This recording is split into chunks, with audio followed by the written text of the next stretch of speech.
আরও বলেছেন যে আবু সাইদ ভাই যার রক্তের বিনিময়ে আর শত শত যুবক, লক্ষ লক্ষ যুবক বাংলাদেশে আমাদের এই বিজয়ের পথকে সুগম করেছে।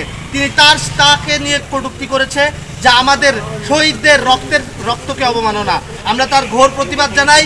এবং তিনি আরও বলেছে যে রিস্টার্ট বাটন চাপা নিয়ে তিনি একটি স্ট্যাটাস লিখেছে। তিনি বলেছে আমরা কি রিস্টার্ট বাটন চেপে আমরা তো মুক্তিযুদ্ধের ইতিহাসকে মুছে দিতে চাইনি। আমরা তো আমাদের পূর্বপুরুষ যারা মুক্তিযোদ্ধা তাদেরকে অনুপ্রেরণা হিসেবে নিয়েই আমরা আমাদের এই আন্দোলনটা করেছি এবং এই আন্দোলনটা সফল করেছি। আমাদের অনুপ্রেরণা ছিল সেই সকল মুক্তিযোদ্ধারা। আমরা মুক্তিযুদ্ধের প্রশ্নে আপোষহীন। তিনি রিস্টার্ট বাটনের কথা বলে তিনি এই বিষয়টিকে কোন দিকে প্রভাবিত করতে চেয়েছে তা আমরা বুঝতে পারি। তিনি পতিত স্বৈরাচারের দোসর, সেটা বোঝার আর কোনো বাকি থাকে না, সেটা আমরা পরিষ্কারভাবেই বুঝতে পারি। তিনি হয়তো অনুপ্রাণিত হয়েছেন পতিত সরকারের সরকার প্রধান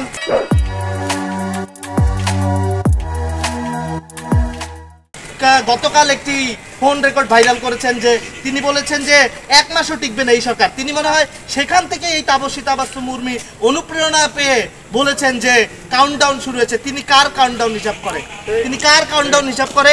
গাইড পরে বিসিএস ক্যাডার হওয়া, গাইড মুখস্থ করে বিসিএস ক্যাডার হওয়া, আর যিনি অক্সফোর্ড ইউনিভার্সিটিতে গিয়ে ছাত্রছাত্রীদের অনুপ্রেরণা দেয় তার কাউন্টডাউন তিনি হিসাব করে। তিনি কে হিসাব করার? তিনি একজন নির্বাহী বিভাগের কর্মকর্তা হয়ে তিনি কিভাবে একজন রাষ্ট্রের সর্বোচ্চ নির্বাহী যে দায়িত্বে আছে তাকে নিয়ে এই রকম মন্তব্য করে? সেটা প্রশ্ন না। আপনি সরকারের গঠনমূলক সমালোচনা করতে পারেন, আমরাও করব, কিন্তু উনি আমাদের শহীদ, যিনি আমাদের অনুপ্রেরণা, যাকে আমরা হৃৎপিণ্ডের সিস্টল ডায়াস্টল চাপে আমাদের হৃৎপিণ্ডে ধারণ করি, যাকে ধারণ করে আমরা এগিয়ে গেছি এই সংগ্রামকে এবং সার্থক করেছি বাংলাদেশের ইতিহাসে একটি অবিস্মরণীয় গণ অভ্যুত্থানকে। তিনি তাকে অবমাননা করে। তিনি সরকারকে বলে অসাংবিধানিক। কোন সংবিধানের আলোকে? যেই সংবিধানে গণমানুষের অভিব্যক্তি নেই, যে সংবিধান গণমানুষের মৌলিক চাহিদাকে স্বীকৃতি দেয় না, সেই সংবিধানের আলোকে বলে? অ্যারিস্টটল তো বলছেন constitution is the way of life. এই সংবিধানে কোথায় ওয়ে অফ লাইফ? আমরা তো এই সংবিধানের সংস্কার চাই।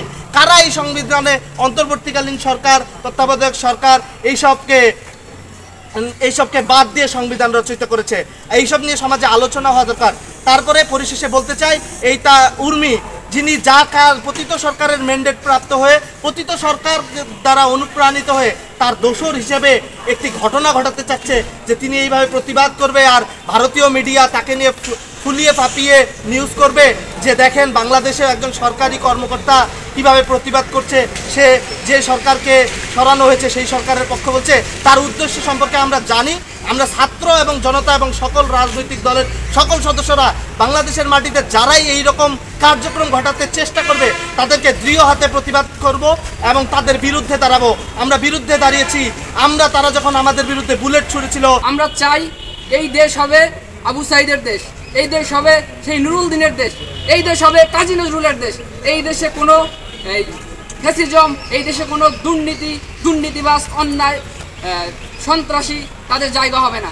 এই উর্মি যে কুলাঙ্গার এই কথা বলেছে আজকে সম্ভবত কয়েকদিন আগে, এই যে আবু সাইদ রংপুরের সন্তান, আবু সাইদ